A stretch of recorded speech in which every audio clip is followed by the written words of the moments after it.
రాయదుర్గంలో భక్తి శ్రద్ధలతో ఘనంగా ప్రారంభమైన అమ్మవారి దేవీ శరన్నవరాత్రుల వేడుకలు అనంతపురం జిల్లా రాయదుర్గం పట్టణంలోని కాళికామాత విగ్రహాన్ని 7వ వార్డులో ప్రతిష్ఠించారు.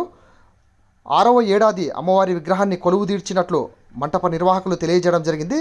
దేవీ శరన్నవరాత్రుల్లో భాగంగా 9 రోజుల పాటు అమ్మవారికి ప్రత్యేక పూజలు నిర్వహించి అనంతరం గంగవడికి చేరుస్తున్నట్లు తెలియజేశారు. అందులో భాగంగానే అమ్మవారి విగ్రహాన్ని స్థానిక పాలబావి వద్ద గంగ పూజ నిర్వహించి అక్కడి నుండి 7వ వార్డు వరకు పెద్ద ఎత్తున ఊరేగింపు కార్యక్రమాన్ని చేపట్టడం జరిగింది.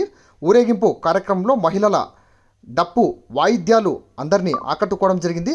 అమ్మవారి నామస్మరణతో పరిసర ప్రాంతాలు మారుమోగాయి. జై మాత అంటూ వారు పెద్ద ఎత్తున నినాదాలు చేపడుతూ ఊరేగింపు నిర్వహించారు.